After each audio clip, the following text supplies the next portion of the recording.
Hello everybody and welcome back to the AEL Uni League for Season 2. We're here in one of our lower bracket games of the knockout stage between UQU Purple and the UTS Eshays. I'm Kadius, joined here on the casting desk by Fetch.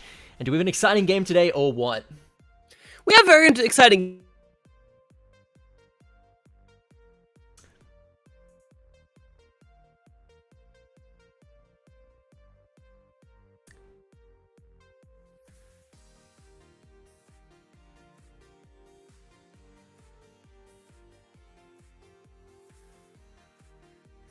Fetch does appear to be having some mic issues. However, we have some great games today between UQU Purple and UTS Eshays. We can throw it over here. Have a look at the bracket that we've got going on, which I will open up right here for you all. As you can see down here in the lower bracket, these two teams, they are on the brink of elimination.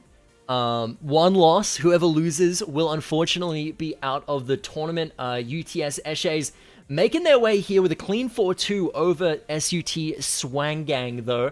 So definitely do have a little bit of momentum behind them. Whereas UQU Purple, if we have a look at the bracket, unfortunately did get knocked out a little bit later in the upper bracket. Ended up dropping a 4-0 to the Monash Ball Chasers. So they're in a little bit of a negative light right now in terms of, team mentality, that sort of thing. So whether or not that's going to be a big difference maker in this game, I am personally going to be interested to see, because it seems like the mental factor really does seem to be important in these games of Rocket League that we've been seeing. Yeah, they're so fast firing. Every decision is it's incredibly fast. We both come from MOBA backgrounds, so we both know how intense a tiny little team fight can be. But in Rocket League, you have to have that consistent, quick decision making. It's incredibly hard to do if you're not on top of your mental completely. Certainly is. These two teams are things that... these two teams are teams that you've probably seen throughout the group stage a little bit. Who's your personal take on who you think might be coming out of this one a little bit ahead? I think I have a bit of a soft spot for UQ Purple here. They did lose, they did drop a 4-0 series to Monash, and that does feel pretty bad.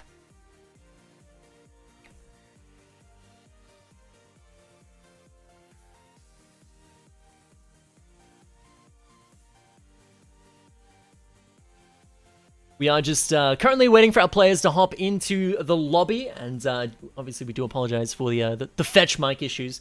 It has been something that we've been trying to tackle, but I feel like before we hop into our game, if we just want to have a quick little look at the sponsors that are bringing you, of course, this beautiful season that we have here.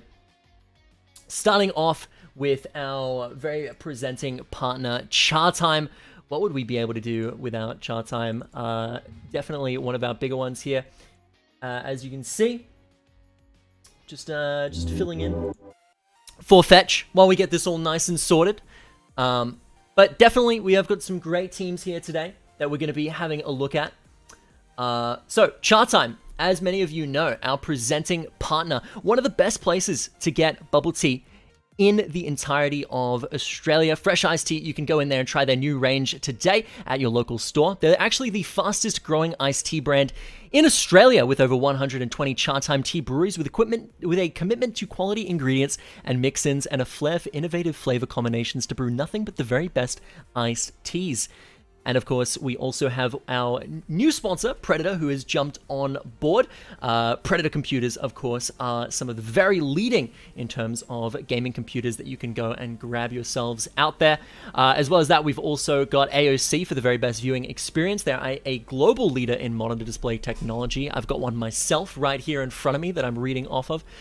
For more than 50 years, AOC has delivered an exceptional viewing experience to millions of loyal customers worldwide. And today, the company offers a wide selection of stylish monitors for home, office, or gaming. We've also got Indomie. Of course, everybody's a big fan of some Indomie noodles. To feed your game and try out their flavors today, Indomie noodles are made from carefully selected ingredients with the best quality flavor and delicious taste. And as a result, Indomie's success, their range has expanded to 14 different products. As well as that, we've also got our final one, Rig, What It Takes to Win. Rig develops headsets, delivering superior audio for competitive gamers and streamers at all levels. You can join the Rig team and enhance your gaming experience today. So just having a quick look at all these folks here, you can go and get them, get on top of them. Definitely, they're all great places to go and indulge in all of their stuff. Definitely Do reputable. not sit on top of your noodles, though. That's bad. That You is eat definitely it, something but you can should eat avoid those, doing. But yes, You should get be on top avoiding. of ordering them. I like it. Certainly. Well, it seems like Fetch is here with us now, so that's absolutely wonderful. So maybe we can be hopping into our game and have a look at some Rocket League, because I'm sure that's what everyone's here to go and check out. We are just waiting on the players to hop into the lobby. We are in the little, we are in the waiting for them to get going. So it shouldn't be too much longer. But I'm pretty keen. There's some players here that I've seen before, and they've done some impressive stuff. I'm keen to see if they'll pull it out again. It's always exciting. Yeah, all of these sort of, pardon me, both these teams have had a lot to show during the regular season. They've just come into the playoffs as well, with, you know, some pretty fierce punches. They are now in the lower bracket, which means you lose here and you are just out for the tournament. You win, you have a chance to run up, take on Monash, our kind of final bosses of this lower bracket, and possibly look to go all the way to our our grand final. It's not even upper bracket at that point anymore. Yeah, certainly. Well, I mean, the players are hopping into the lobby now, so we're going to be hopping right into game. But this is scheduled to be a very exciting one. You swap us on in there and check out the game here. Yeah, Again, I don't know exactly who I pick in terms of like proper analysis and things like that. I really don't know if I have a perfect answer for who I expect to win in this one. Two players sitting off on the right wing defense, holding that post position. But you know, ball does come to that spot, so I guess that's what you call a good read. You know, it's not a double commit if it works out. S right at the moment trying to run this one through and score off that corner strike, and that's a pretty interesting play. We have seen a bit more of UQU on the stream. Actually, we've seen pretty equal amounts of both these teams. Flicky, of course, being a fantastic player for the side of UTS, one to watch. And there it is, Flicky and Knight making a 1-2 punch into the goal early. Yeah, Knight's just going to seal that one away right off the bat, and that's going to be coming up huge for the UTS Eshays, already making themselves 1-0. That's probably one of the fastest first goals that I've actually seen all season. Definitely is up there. We've seen an aggressive turn in the playoffs, which is interesting. You know, normally it's like, as you go when you get into these elimination matches, teams tend to kind of play a bit more reserved. You know, they take a bit more of a slow approach to the game until they can really figure out how all the pieces are going to come together for the series. But no. We've hit playoffs, and everyone's like, nah, time to turn off the heat immediately. Flicky puts one pretty well on target. It's getting it straight off that corner. I'm not going to come to too much more. McLaren putting a decent job of keeping that up, but I've got to say it right at the moment. UTS's attacking line has seemed so hard to break right now. Yeah, certainly does seem to be that way. McLaren with a nice little steal there, though, is going to steal the ball off out of the UTS Eshays clutches. He's going all the way, trying to set this up center. Lil Pete maybe had a bit of an attempt there. He's just going to hit it up off the backboard. DZ Brad trying to get the follow-up, but unfortunately it's not there, and Knight is just going to take it all the way.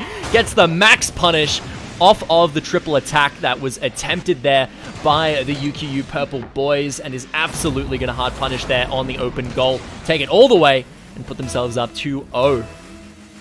Dominant start. I mean, as we know in Rocket League, kind of one slight change in momentum can turn how these sort of games are going, but at the moment UTS putting in a great sort of a great case for them to be the favorites in this series. DZ is going to try and attempt on the attack here, but no second player, I should say, sitting around ready for that pass. Look at this cheat up from Knight, sets it over to Flicky, and a good save by McLaren, but that double commit might bite them if Ez can put this one on target. Doesn't quite, still going to be on the side of the corner, but UTS, when they set up these attacks, it's so hard to sort of detrench them.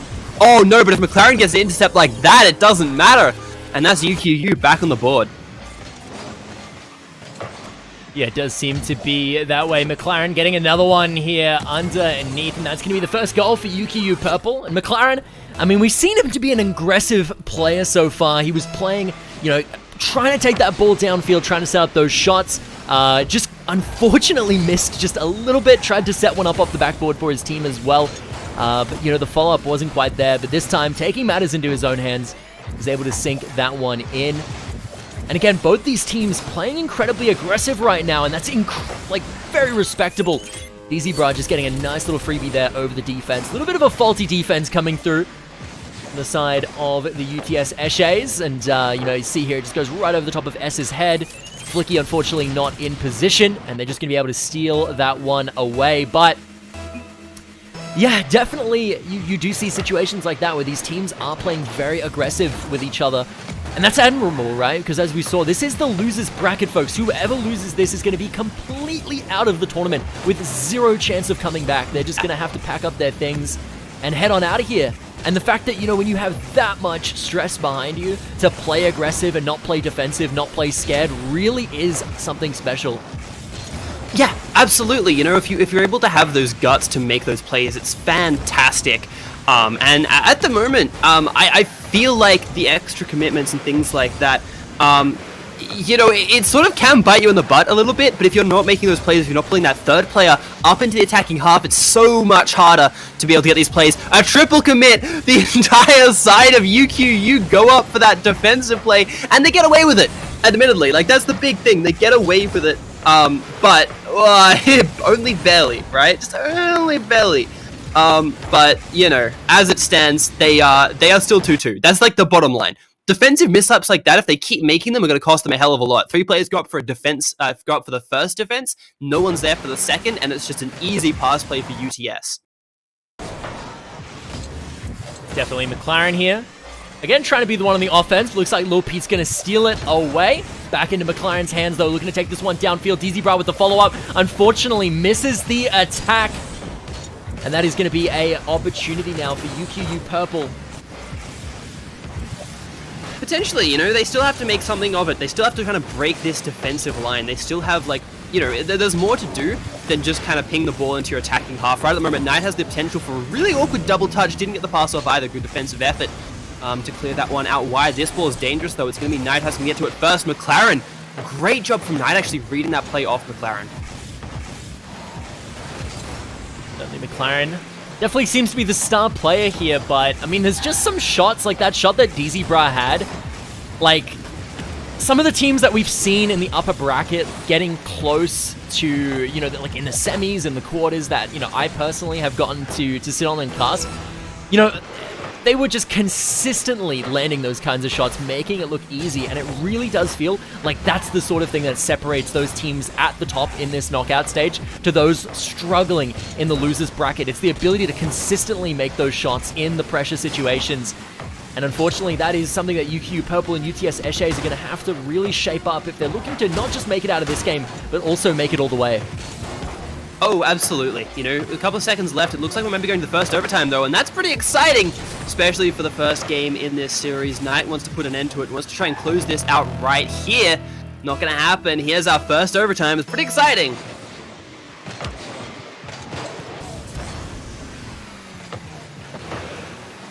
Have to see what exactly is going to result of this. As Flicky might have a little bit of an open goal here. No, McLaren's going to get the save, looking to take it back down on the offense against the UTS Eshays. It's going to get caught up by Knight, looking to take it downfield. He's got a lot of boost to work with here, but it gets intercepted once again. Actually, it's coming off the backboard here. Big attempt for UTS Eshays to score. It goes over top, and that is S scoring the point for the UTS Eshays. Brilliantly done. And that is going to be game 1 going over to UTS. They have the momentum in their side, and as we mentioned, you know, they do have the bracket momentum coming off of a win 4-2 over their previous opponents, whereas UQU Purple are coming into this game off the back of a 0-4 defeat, which is just not ideal for the mental. Yeah, absolutely. I mean, you never want to come off straight off defeat, but I think that, you know, if you are kind of like, you know that Monash is a phenomenal team. You know that there is some incredible talent around the Oceanic region, so I don't think it really comes into it as much as it might elsewhere, but hey, you know, it's hard to say with these teams what they was like, where their sort of heads at. I would be surprised if it was really affecting them, at least at this point, you know. Yeah, certainly. I mean, but that is going to be, of course, UTS Eshays claiming their first point. There it is, up on the scoreboard. And I mean, if we have a look here at everything that is going on, we do have Knight grabbing 2 goals for himself, S with a goal for himself, but it's actually Flicky who has the highest shots taken on the team, which is very interesting to see. You know, having the highest shots taken, but also the least goals. Well, I mean, that's the pressure, right? That's like what Flicky does. You know, I mean, obviously Flicky also is very good at scoring goals, but powering it off the net, beating the individual play, things like that. That's sort of, Flicky is the star of the player, and like they're going to have some pretty good stats. Definitely. Yeah, okay, so that was the first game, though. First game of our best of 7 production rounders that we should probably mention that one. It's good stuff. Appreciate the heads up. That's always the thing. You always forget to bring up like the fundamental parts of things in casts, especially because I think people kind of know that we're having a couple of small technical issues. I don't think that's much of a surprise to anyone listening. Right at the moment, though, McLaren has a bit of a break. Beats out one with the individual skills. DZ just pushes it in. Great opening coming out from the side of UQU. Yeah, and I mean, that's exactly how you want to bounce back after losing the first game, right? They just get a quick and easy goal, and it's almost like a reverse of the last game, right? It was around this 4 minutes, 40 seconds left mark that the Eshays were actually able to score their first goal in the last round, which ended up kind of snowballing it to a win for them. However, UQU Purple did bounce back, grab themselves 2 as well to even things up to go into that overtime. So we'll have to see if UTS Eshays are going to bounce back in the same way. And it looks like Knight going to get very aggressive right here, setting up these backboard shots. But the defense from Purple, quite solid. Yeah, they're sort of tripping up on defense a bit, huh? They do like their double commits. They're bouncing into each other. They're not quite using their space as well as they might. Knight with a fantastic double touch, though. Have a quick look at this replay. Flicky just takes it out of the possession of the defenders. 2 defenders trip themselves up on the halfway mark, exactly as we were talking about. Knight just has that play off the backboard, that beautiful double touch. It's the first, that's like, you're starting to get the hang of Rocket League when you start hitting plays like that. And I don't just mean getting the hang of it like at a basic level. I mean like really you've got the fundamentals of air control down when you start hitting double hits, especially double touches, I should say, especially in a bracket like this. At the moment though, great play from DZ being in the right position but couldn't quite get the speed and the redirection on that play. They have to be careful for a counterattack as Little Pete's going to put that one in the center of the play. Central just tries to sort of juke back, let Flicky take out the demo as well as the ball. This one's going to be pretty well on target. If Flicky can get a good touch, it's going to set up Waterfall down Central. Doesn't quite get the touch, nor does Knight. And the ball just hovering in front of the goal line realistically at the moment. If you're UTS, you want that one back. Yeah, I mean, going into another overtime definitely is not what UQU Purple want here. They want to get themselves a lead. They don't have to deal with it. And Central trying to stop that one from happening as he puts the pressure onto this UQU Purple lineup of the defense, holding strong. Dizzy looking to try and get this out of their territory. It goes over 1. Lil Pete looking to take it over 2. The defense from Flicky, it's up in the air. The follow-up from McLaren, not quite there in time. Knight's going to take that one back towards center field. And now it is a reset situation. Could be anybody's ball. It looks like it's going to go the way of the UTS Eshays. Or is it? Central was on the attack in that play, not on the defense. But yes, you're right. As it is right now, McLaren is stuck in that corner. It's a bit of an awkward position to play out. That's why we sometimes call it a defensive corner. Good setup by Lil Pete, but actually a double commit on the defense. I thought that was going to look pretty good from Knight. It means McLaren has some time to work with. Look, the pinch was cool, but when it goes that high, I don't know if it's quite what you want. Really, at the moment, Purple is just struggling to get this ball out of that corner. They're just, not finding these kind of angles they want. Lil Pete tries to pinch it down, but that puts the ball really dangerously. Central just commits to it, and again, we're seeing another, this scrappy, scrambly from defensive from UQU just sort of getting punished. I think that was a triple commit, if I'm not mistaken. Yeah, I mean, and it paid off, right? It's... Okay, so a triple commit is when you are usually on the defense when you send multiple people for the ball at the same time. So in that situation, all 3 defenders went up for the ball, which means there was no one there for the second attack. So in that case, it didn't pay off. It cost them the goal, if that makes sense. It was like a misplay from the defense. Yeah, that is definitely one thing that I have personally noticed, as someone who's not super familiar with Rocket League. Kind of discovering the game as this tournament goes longer, is certainly that these top teams seem to be the most coordinated, not in just their attack, but also their defense. It seems that there's always, one person in position for the ball, and they never commit more than one for the ball, as the other 2 are usually positioned in a way to either guard against the second attack to come after the defense, or be in a position where they can intercept the ball after the defense. So they only really have one person going for it, which means they don't overexpend resources where they don't need to. They can, have more options for themselves, recover more aggressively.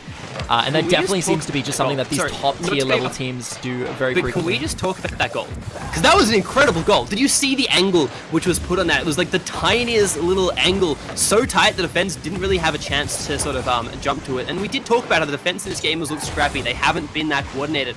But that play is just hard to defend against, even if you know what you're doing.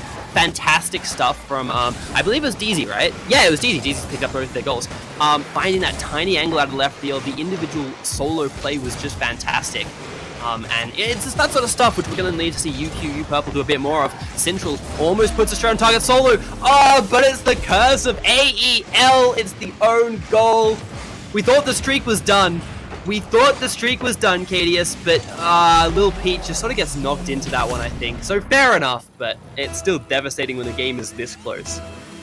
Yeah, and I mean 2-3, right? It's going to be Purple's opportunity here to try and even this one up. They got a minute 18 seconds to do it. Lil Pete almost making it look easy, but no, he's going to have a little bit of hot competition here coming in from the UTS Eshays. And I got to say, UQU Purple here, McLaren, rocking the color purple. Definitely got the team colors going. The rest of the players, though, not quite. I guess they didn't get the memo. It's the bisexual coloration. Have you seen that, like, the bisexual lighting thing? That's it. Going with the tropes, I like it. Also, kind of stylish on the car as well. I kind of like it. With 50 seconds to go, that said, UQU Purple have to be the ones to find this score. If they keep making those double commitments, if they keep overextending themselves for these goals, it's not going to work out. Knight not going to take that one and actually gives Lil Pete a bit of a breakaway. It's going to be up to McLaren. This is going to drop off the backboard nicely, but Flicky gets to it fantastically as well. The ball's in a bit of no man's land, but I don't even know if that was a 50. I don't think anyone was contesting Knight for that play, and it's going to be something, again, UQU Purple, they have to find commitments on that play. If they let if they let UTS have the space in plays like that, they're not going to be able to find the established attacks, and UTS is going to have free options in terms of where they move the ball. Yeah, I mean, I suppose we'll just have to wait and see, but 9 seconds left. UQU Purple, their backs against the wall. Is this going to be none other than UTS Eshays taking it away with the game to already halfway to winning this series with a clean 4-0 potentially? UQU Purple's seriously going to have to make some adjustments here going into game 3. Well, yeah, I mean, they're two games down. I think we kind of highlighted a bit about those adaptations, right? We kind of talked about that the last few seconds, I think. I don't know. Have you got anything particular to sort of add or like you'd like to see from these teams, or is it a bit of a like? Yeah. Well, I mean, yeah, it's just kind of like the cleanliness of their distribution of resources, right? Like making sure that, like one person is like going for the ball and trying to get possession of it, and then the other two are playing off of it. Making sure that, one person is going for like the defense when they need to, and not like, overcommitting for things that they don't need to if they just have like one person actively defending. Like, I think like distribution of resources really is something that these like top tier teams that we're seeing like make it all the way through the group stage, and then make it all the way through the knockout stage as well. Are definitely the teams that seem to have, the best distribution of their resources, able to, No! It happened again! Yeah, it's just the AEL curse. I mean, you said it yourself, right? Yeah. That's so sad, though. Especially because that was like, that's kind of where you want to be to pick up that ball, but not quite like that. The timing was just not quite there. Yeah. I mean, when we talk about resources, we normally talk about boost and things like consumable resources, but fundamentally, yeah, like using space well is very, very important. Not overcommitting those attacks. I think kind of nailed it in that point. Lil Pete now has actually an opportunity as two players fight for that defensive play. McLaren has the ability to ping this one on target. It's up to DZ, but again, playing off his corner is really awkward. That double touch to put the ball at least closer to the goal. It's the right attempt, but it's the wrong execution at the moment. UQU Purple just cannot find these attacks. Trying to set up maybe a midfield control here, but it's not quite working for them. The ping over the top, though, I thought that might be it, but again, Flicky playing a clutch defender right now. Yep, the offense from UQU Purple keeps on going, and you're completely right about people not normally understanding, like you being a resource. I think actually a good amount of like video gaming has like crazy amounts of overlap with like card games like Magic the Gathering in terms of strategy, and it's, oh my goodness, Knight grabbing himself a cheeky little one there, putting Eshays 2-0.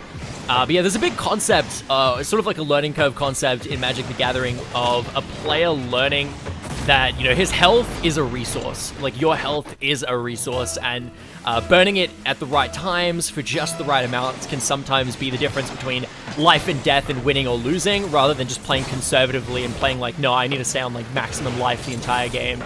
And it's sort of similar in games like Rocket League, like you're positioning what you choose to do with yourself, whether or not you put yourself in the defense or don't put yourself in the defense. Like that is a resource. Committing yourself is a resource. So in same sort of esports, generally we call that like a rotation. So a rotation is where you move from one part of the field to the other, essentially. It's a big thing. Yeah, it's a big thing in things like MOBAs, of course, and things like fighting, and things like shooters as well, FPS games. And in Rocket League, that is that ability to kind of have players in the right positions, almost a great smother by Lil Pete. But at the moment, the thing which is working out is not so much the resource control, the boost and things like that, but I think it's the rotations. I think it's the positioning on the field, and that's what's really, kind of, not just the position on the field, but like how they use the tight defensive rotations. The fact that UQU Purple, they don't have the ability to play this one defender role quite as well as UTS do. UTS can put Flicky in defense, have the other players kind of playing interception, and go quite well for that. Lil Pete, a fantastic intercept! Straight from the middle of the field. That looks much better for UQU. Playing pressure, keeping up on the man is much better stuff. I mean, admittedly, Central a little bit further back than maybe the team was expecting. But yeah, it's things like that. It's having that ability to put yourself in the right spot, put pressure on your opponent, know how to almost mark up. If you've ever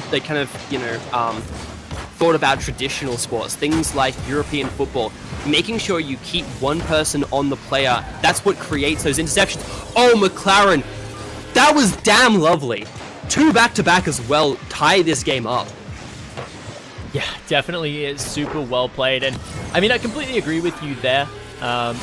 Just in terms of the rotations, it does seem to be as well that, this UQU Purple lineup, even though, these games are close, UTS Eshays are kind of edging out a little bit. It seems because UQU Purple seem to be playing, maybe not all of them, but definitely like some of their players seem to be playing without a whole lot of intent with a lot of their hits.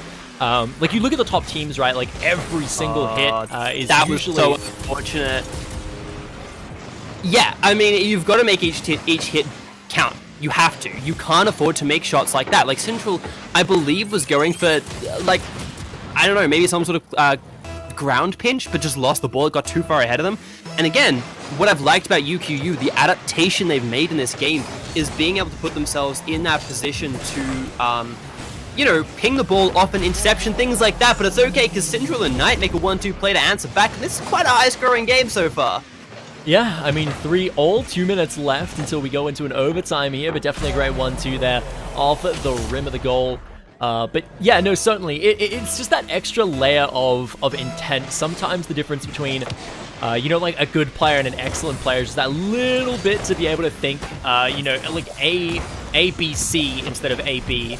And that really can make all the difference there. Nice little save by Knight as we see the UTS Eshays defense proving itself to be marvelous as we have seen. But yeah, no, you see these top level teams, it's very obvious that, when they're looking for a play, they're like, okay, I want to send the ball over here. And therefore, if I go for a pinch at this angle, the ball should go that way towards my teammate to set up for a goal. And that's kind of, so then they go for the pinch. Whereas, a player that might be on, this UQU Purple lineup could just be thinking, ball, I'll try pinch this, without like thinking that extra little step of where or why. And then, the ball just kind of goes to like a random spot because of it. And then maybe the team doesn't even get possession of the ball afterwards. And even if they do, maybe they're not set up in a good position to transition it into anything. And then, the situation just repeats itself. And that really does seem to be like a big difference maker in these games. Yeah, sort of the theory behind the 50-50, right? And on that topic, that's something I like to see a little bit more out of UQU, because when they do contest the ball, they look really, really good. Now the double commitment on defense, as I say that, they're struggling to put together their defensive line. But yeah, when UQU are taking 50s, when they're contesting, when they're doing things like that, they are able to get the ball off UTS and make plays like that happen. 2 defenders in the box, one goes high, one takes like a medium line angle, but because there are players getting close and getting aggressive, McLaren gets right in the face of the defensive play. It means that they can take out a 2v3, puts them in the lead in this game, and possibly gives them that, unlocks that door back to the comeback. Yeah, I mean, at the same time though, right, like UQU Purple are sitting at 0-2 in this series right now, and if there is going to be any time for them to be mentally out of this series, it is going to be Eshays scoring themselves a nice little goal here, putting themselves up to even, going into overtime, and then winning this game 3. Unfortunately, like, you can have the strongest mental fortitude in the world. If that happens to you as UQU Purple, you're not recovering mentally. You're going to be out of it for Game 4. That is going to be Eshays taking that, almost guaranteed. So I mean, you've shown that you can... I'd sort of go the opposite direction. Like, you've shown you can kind of keep holding on to this series. 4 seconds left.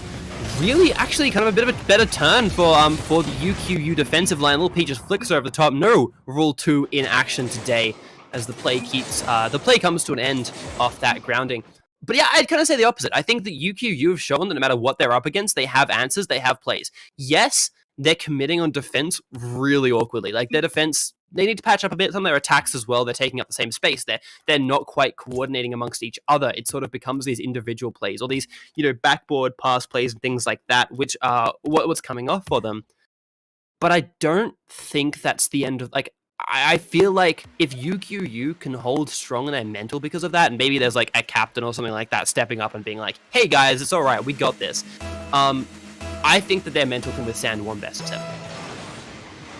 We'll just have to wait and see, but it's going to be a nice little double pinch to start off the game. I haven't seen that before. That was quite funny, but either way, we're going to be starting off with a bit of an even match here, back and forth. No explosive goals this time, like we've seemingly seen in the first 3 games, where around this time there was just a goal already. And did I just jinx it? Yes, I did. McLaren scoring the first point for UQU Purple. Caster Curse, what can I say? There was an incredibly smart non-binary caster who said something like, if UQU get in the face of UTS, they have a really good chance of scoring off them. I think something like that. Yeah, I think that's what just happened there. I think UQU again get in their face, be content, like get these contests happening. I think I remember a few seasons ago, oh, this might be a bit of a mess. Flicky goes for a bit of a fake. I don't know if that was a fake or a gentle touch, which ends up in a whiff, but it didn't quite work out for them. UQU looking much better on defense now. But yeah, I think I remember a few seasons ago when DZ was playing, they sort of, I think I remember checking their stats and they had like 90% of their 50-50s going into their team's possession. And that's ridiculous. They have another shot here. McLaren doesn't quite put the target on right, and Central's actually going to have a bit of a run. They've got a relatively open goal, but Lil Pete is there swinging from the side. Parallax error, I'm going to blame it on that. But off the backboard though, this quick punch and counterpunch is making for an exciting start to this 4th game? Yeah, this is the 4th game.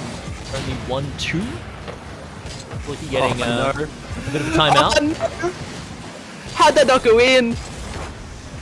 Yeah, if Eshays lose this game, it's going to be because they have 2 lads that are rocking the red, matching, and then they have 1 player who's on yellow, so he's a little bit like differently colored. Maybe it's like volleyball. Maybe he's like the libero. He's like playing defense. That's why he's like slightly different. Ooh, that was a deep cut. I like that. That was good. I'm glad we've had like 50 different sports referenced on AEL over this season, and honestly, I'm proud of us. I think we had curling at one point. Like that was probably peak, but I think the volleyball, that's good. I like that. That said, dangerous play off the backboard. McLaren's going to try and keep this clearance going, but realistically, UTS, we saw it happen before when they get established in this attack. Lil Pete not quite winning that contest, going to go for that first touch, but didn't work out. DZ Bra does a good job of sort of trying to play interception, does take a bit of the energy, a bit of the momentum, I should say, out of the attack. It means they have to set up that pass play, but they can't quite get away from the passing members of UQU at the moment. UTS is doing a good job of running circles around UQU, but they just haven't found a scoring attempt because the defense is just putting really good pressure on, at least to my mind. Yeah, certainly. Lil Pete on FN. What do you think FN stands for? Fortnite? Yes. I mean, hey, this game is now currently owned by Epic, so, I guess that's a game. Oh, McLaren might have an opportunity. It's an awkward redirect, but if they can find it, okay, that was a bit much to ask for. I was excited, though. DZ trying to put that one forward, has the assistance. Oh, this pass play is looking pretty good, but if Flicky, it's a rough angle, puts up high again, but you know what, it's fine. It's alright. Yeah, definitely. Oh my goodness, DZ Bra, RKO out of nowhere, just gonna wipe poor lad out. But yeah, no, it's definitely strange to think of Epic Games as like the Fortnite developers, right? Because like I grew up with like Epic Games being like the what's it called?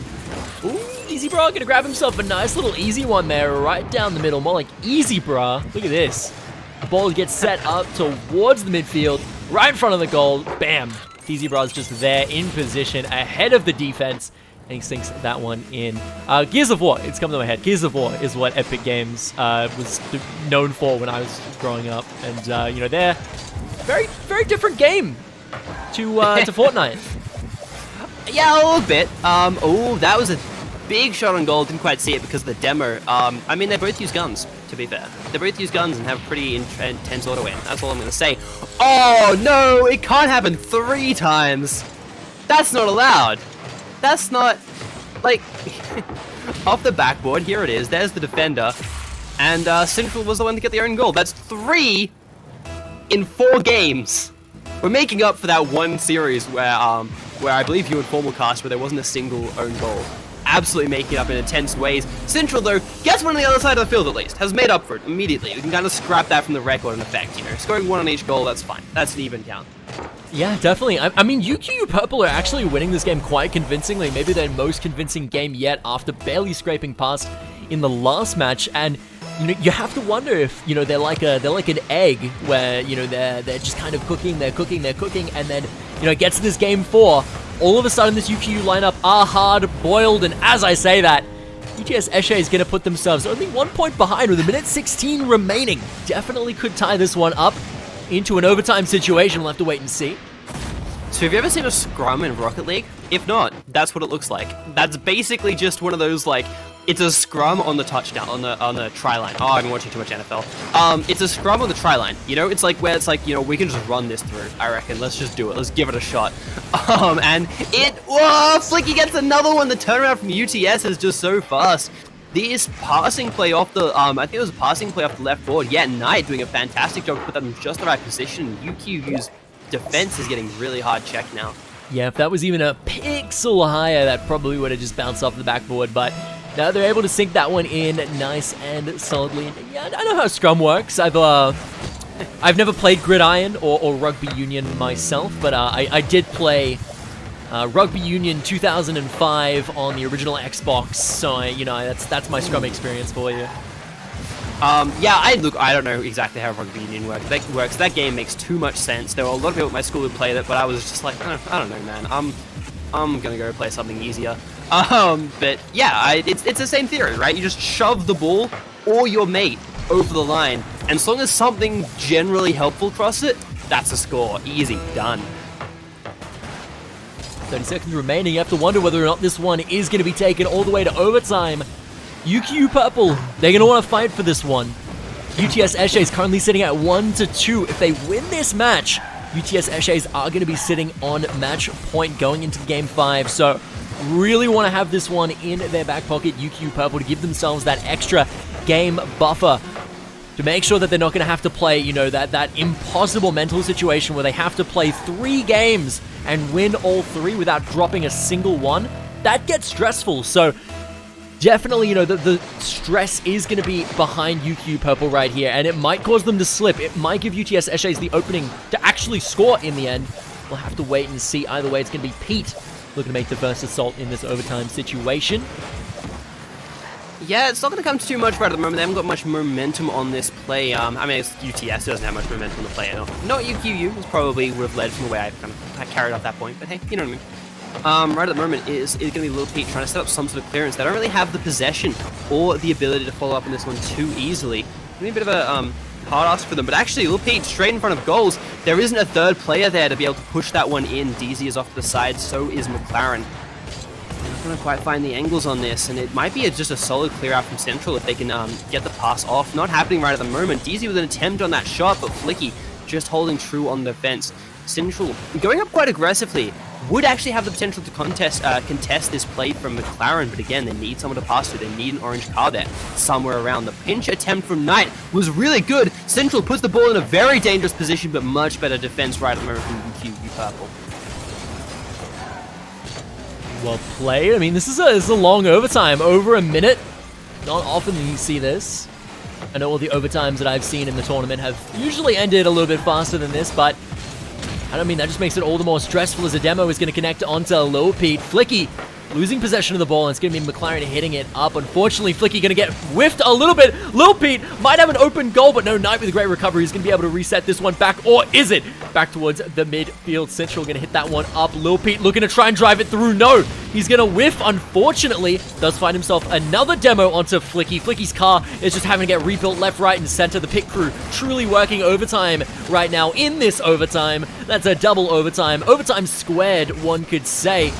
Now Central Gonna be the one to set this one up for his team, potentially take it back down towards the goal of UQU Purple. Panic is ensuing on the UQU boys as they found themselves maybe in a goal position, but again, not able to secure it all the way through and drive it home as the overtime continues. 2 minutes and 12 seconds in this thing, and both these teams are just getting more and more frantic as the seconds go by. It's a little bit scrappy, but that's based on the position of them relative to the ball. Little Pete takes that 50, does drop it as Knight's the one to pick this play up. I mean, he's going to go straight to McLaren on defense, but that might have been where you want to put the ball. It's going to be straight off the post, so close in that play. 3 players all in this defensive corner from each side right at the moment. Possibility for UQU to counterattack, but UTS have gone back to those defensive rotations. They're not overcommitting for this one. They know that one quick counterattack could put them back to even in the series. It's such an important... This is a pivotal series because it is the difference between, you know, going up to match point and basically resetting the series as a best of 3. Both sides kind of realize that at the moment. That's why they are trying so hard. They're putting everything they can into each individual play. McLaren does a good job of baking 2 of the defenders, kind of taking 2 of the defenders out of the play right at the moment, but... Well, right at the moment, you know what I mean. Taking 2 defenders out of the play, but they still need to put something better up. A great pass to McLaren. The shot's on. The squishy save does not come through. And here we go. The rest of the series may as well be a best of 3 because the scores are locked up 2-2. Right, but it's not just a best of 3, is it? Because not only is it technically, yes, a best of 3 where whoever wins 2 games in a row is going to be crowned the champion of this series, and the loser is unfortunately going to be walking away. But unlike a best of 3 where it'd be starting on even territory, UQU Purple are going into this series with 2 wins under their wings, and unfortunately UTS Eshays are going into it with 2 games lost in a row. So when it comes to the mental momentum, this is vastly different to a best of 3, as unfortunately, you know, the UTS Eshays lineup are going to have that mental factor backed against them. Potentially, yeah. I mean, I think they dominated they dominated that game pretty well. It's just unfortunate they kind of came into it too late. I'd say they had a decent amount of momentum. It was just sort of one play in that overtime. Maybe that hurts.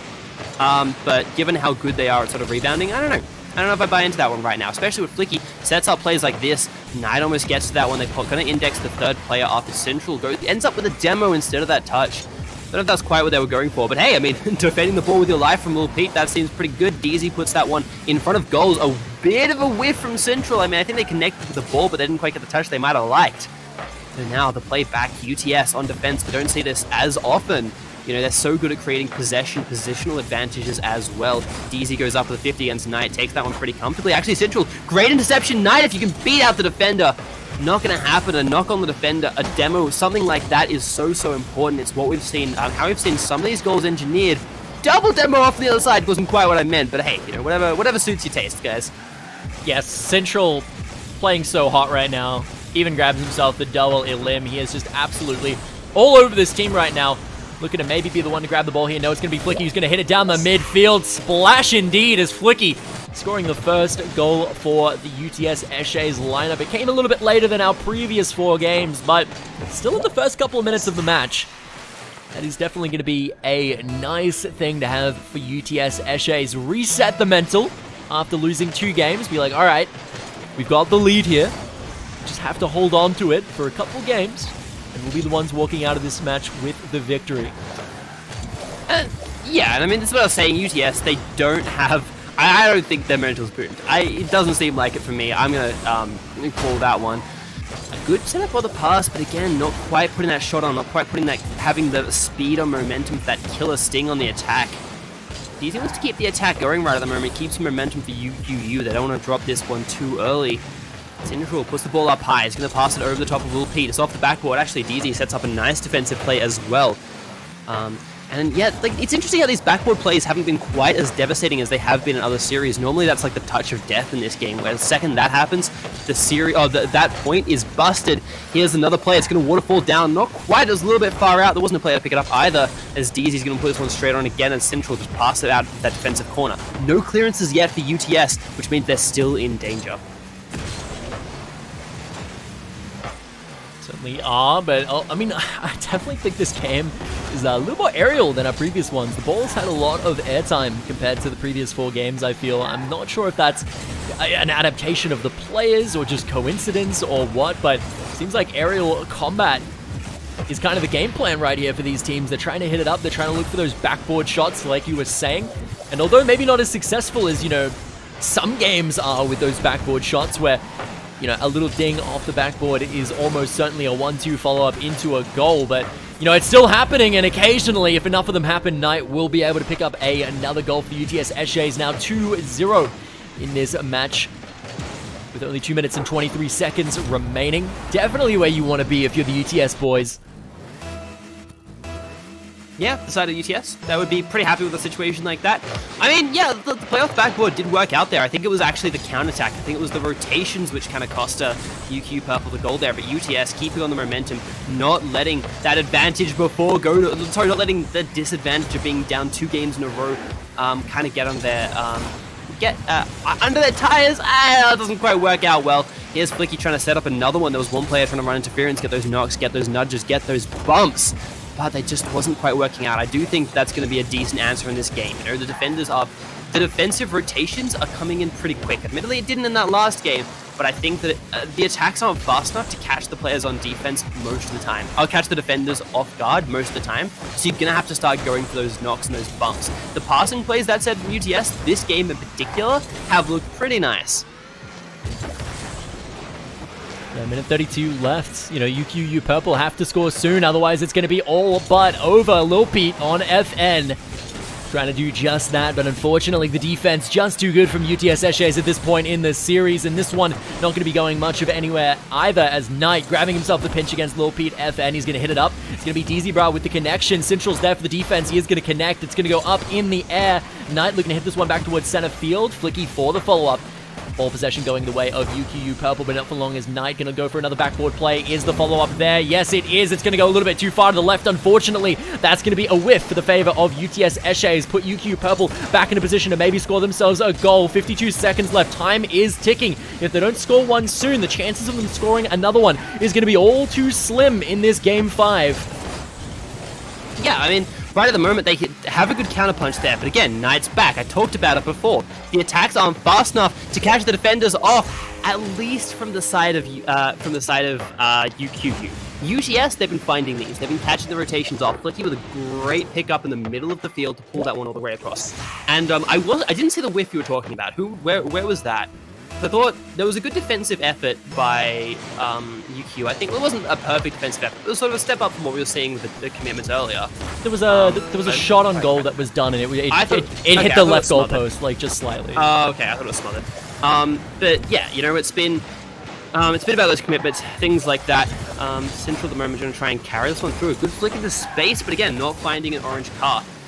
I still want to make that point. Demos, knocks, bumps. That's what we need to see coming through from the side of UQU. Obviously, they're out of time in this one, but they've got to try and win 2 back-to-back. It's a big effort. They can possibly do it, but at the moment, this is UTS's series. They're getting the punishes and the rotations. I think this is where the mental is kicking. The mental starting to strain is starting to weigh on UQU just a little bit because of the fact they're not quite as fast on those rotations. They're starting to maybe get a bit of fatigue in this series. You can tell we are certainly. With some of these calls, but that's not kind of the only thing. There's more to it. Obviously, there's more to the game than that. There's more to each individual play than one decision. There's a lot of factors which come through, and we'll have to see if UQ can do that. If someone on their team can rally, someone that can kind of pick them up to kind of improve, to kind of reset that mentality. Yeah, exactly. And I mean, if there was ever a time for definitely your mental abilities and mental capacity, your cognitive skills, the stress, the anxiety to build, it would be right now for UQ Purple.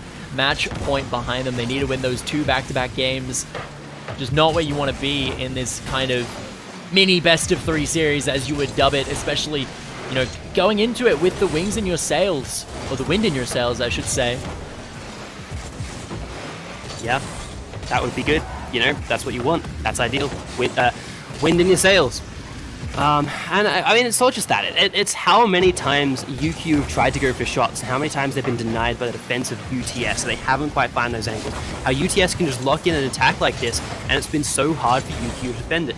As it is, Lil Pete's going to flick this one forward against space. McLaren tries to get a shot on. McLaren has been a star player, stepped up so much this season. Well, Pete actually taking the 50. We wanted to see that earlier, and DZ picks that one up nicely. A bit of a double commit on defense. I don't think it's going to mean too much more as McLaren comes through, powers it down. But again, they're not finding the space. They're not finding the targets they might like. A ping down the field has looked pretty good, if you ask me. But again, no structured setup attack. The only thing we're seeing in that regards is from UTS. Flicky going to pull this one forward, tries to find some contest in the midfield, but it's a bit messy at the moment. You know, UQU, they've had a couple of opportunities, but they need to try to pass. They need to find someone shooting up, and again, they just trip over each other. It's that lack of coordination which is hurting them so much, and Knight might have a free one here. Good demo by Little Pete. Don't know if that's going to mean too much. So McLaren again trying to reset, trying to hold possession. That's got to be the first key for UQU here. They can't make that possession play work. They're just about done.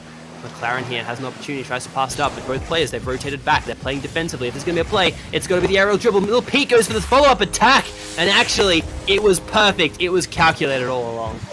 Yeah, Syndra was there, but unfortunately not there enough. So was Flicky. You see it here. He's trying to go for the defense, but just a little bit behind, my good friend, and that is going to be UQU Purple in the exact position they need to be. 1-0 in this match 6, I believe. Definitely the series getting taken all the way to its limits, especially if UQU Purple are going to take this one out all the way to Game 7.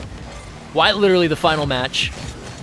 These two teams proving themselves to be quite even together, but unfortunately, only one is going to be coming back into the tournament after this match. The other one is going to be going back home, back to the dorm, back to uni finals. Not where you want to be. They both have put in a very, very good effort throughout this season. You know, it's just a matter of kind of closed out on a good note. No, Guru, one of them has put in a better effort. I mean, definitely, you know, like, these two teams, just to make it this far in the tournament is, like, a monumental effort. We saw how many groups we had. We saw how many teams we had to make it all the way here, and then not only that, but make it all the way this far in the losers bracket, where, you know, you have to play more games down there than you do, like, coming out in the winners bracket. You know, UQU Purple, this might be their first game in the losers bracket, but, you know, UTS Eshays, you know, they've taken it all the way 4-0 over one of the other teams, as we were talking about before the game, to make it here. And they really are wanting to make sure that that 4-0 was not in vain, as they secure themselves yet another goal here, putting themselves a point over the UQU boys with only 2 minutes and 16 seconds left. And that is a timer right now that is just tick-tock ticking down to the demise of UQU Purple. The stress, you can imagine it is mounting as they're going to look to try and get on the attack here the best they can. Yeah, I mean, they've still got plenty of time, still 2 minutes, ages away. And, you know, they've shown they can set up a better attack in this game. That's kind of what we wanted to see. The ball waterfalls down in a perfect position, and DZ is just there to pick it up off the ground. Fantastic effort from UQU Purple here. Have a look at how they pull out the defense. Knight goes for the interception there. Flicky tries to play on the secondary player, but as it is, it's just DZ picking that one up off the ground. The waterfall, so powerful in this game. We haven't seen it utilized to full effect. Yeah, and that, I mean, I feel like that's just UTS Eshays just feeling themselves a little bit, right? Like, you're a point up on match point, you're like, this is it. So you're all trying to, like, you know, rally around the ball as much as you can. But what happens? You have 3 members of UQU Purple just dawdling in front of the goal, and nobody is there on defense to cover that one at all. So definitely a little bit of an overcommitment there from the UTS boys. They need to sharpen themselves up, and they need to do it quick, as UQU Purple go from facing elimination to suddenly it's going to be the UTS Eshays boys that are going to be facing a Game 7 as well. That's it. Those are the stakes. You know, you pretty much put it as plainly as it can be put. Right at the moment, Flicky goes up to the ball. DZ gets an advantage at UQU Purple. They're going to be firing back on the attack. Central kind of shepherds that play a little bit, as DZ actually managed to sneak out underneath that one. If you got one player playing in interference, trying to play that knock-nudge game, that angle was beautiful from Flicky, but doesn't quite come to anything. Central now off the backboard, off the corner possibly even. That might not have been the hit they wanted. Little Pete still has to find a bit more of a clearance. Flicky puts it up in the air. Attempt for the dropping down from Knight, but it doesn't quite come through. That pass play was not as effective as it has been in the past. UTS still locked in this attack. Central goes for the solo play. Doesn't work out. DZ gets a clearance. This could be a massive clearance. This could guarantee that Game 7, but no! The bounce off the post was too awkward and too slow. 1 minute left. Little Pete's going to go high. Waterfalls it down, but again, no one there to pick up this play. We need that second and third player to be posturing more aggressively to be able to make those plays. Little Pete picking it up out of the rotations, though, fantastically. I like McLaren staying up in the aggressive role, not being afraid to pull back, and it's making it so that UTS cannot at any point overcommit to an attack. DZ is going to try and take this 50-50 in front of the goal. Flicky actually is the one to get it, but again, the angle isn't quite there. We've got to play out of the corner right at the moment. Flicky has the setup. There's no one there to really take it as 4 players go up, 2 from each side. Little Pete just wants to smother this ball, keep it forward, have that passing potential as well, but both players from the side of UQU opt to rotate back. They don't want to lose this entire series off one counter-attack, but they lose it off an awkward touch as they waterfall it down themselves, and Knight just picks this one up. You can see the set up by panic. Flicky. But look at how the awkward, that slight awkward touch from the defense. I actually think Flicky put that one off the back top corner, and that is such a tiny, accurate pass off to their teammate.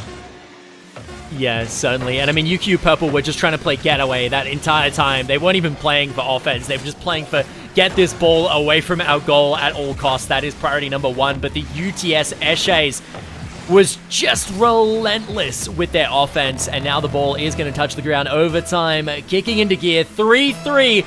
If UTS Eshays have that ball, go in that goal, they will be walking away victorious here. The lineup that we've seen from UTS Eshays have all just stepped up in this game 6.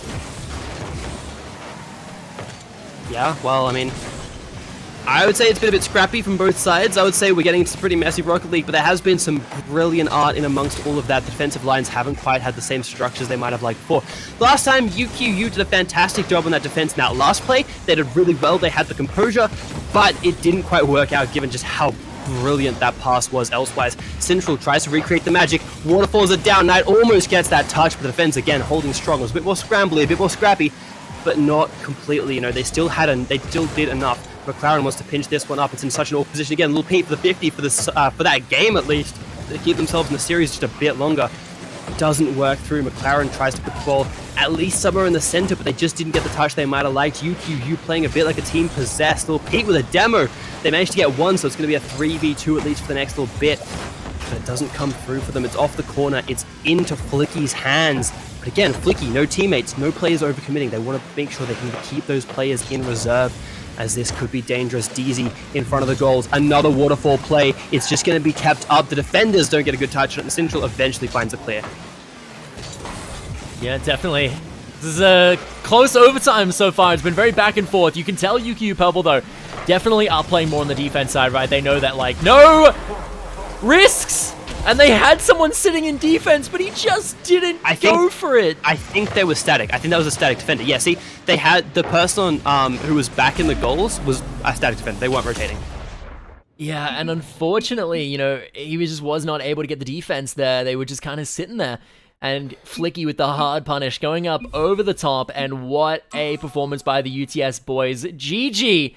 And unfortunately, UQU going to be walking out of this tournament. But what a run that they have had. Yeah, huge props to them for making it this far. Certainly. Well, what are your main takeaways from that one, Fetch? What are you thinking? It's hard to say. It's hard to say. Hard to say. I see. Well, I mean, me personally, I think the main thing that I've understood is I've come to the realization that UQU is uncomfortably close to UWU in how it looks. You know, you could call the team UQU, maybe. That could be something that they can try and brand themselves as next season.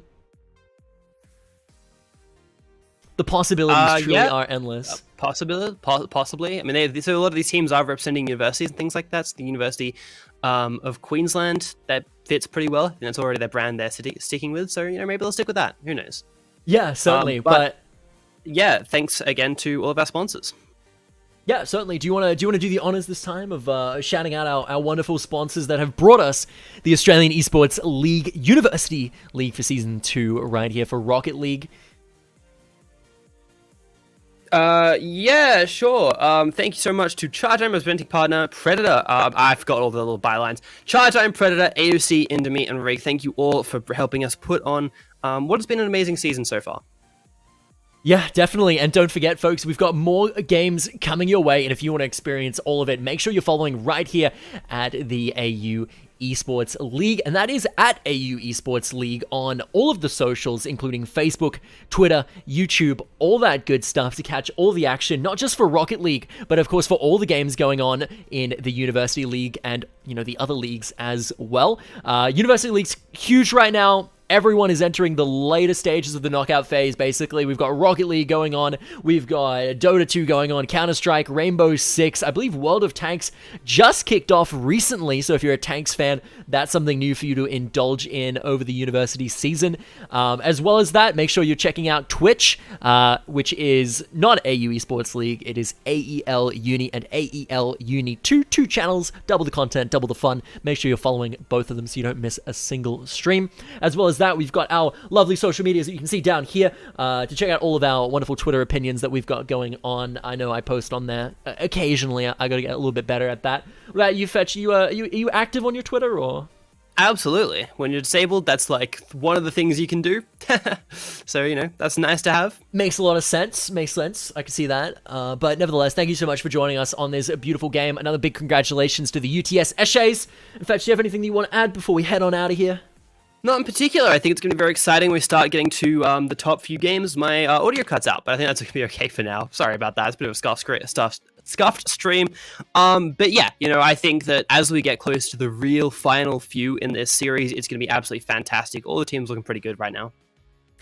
Yeah, certainly. We just have to tune in and wait and see, but certainly a good performance from the UTS Eshays. It was hard fought, but in the end, they were coming out slightly ahead, and you got to wonder whether or not the UTS Eshays are going to be able to make it through their next opponent in the losers bracket, as of course, so close to the end now. They're going to be going up against two incredible teams. Obviously, UniSA beat Lethal, which is first seed. They ended up dropping to, I believe it was UCID, in a close 3-4 Game 7 match. Those two teams are incredibly neck and neck.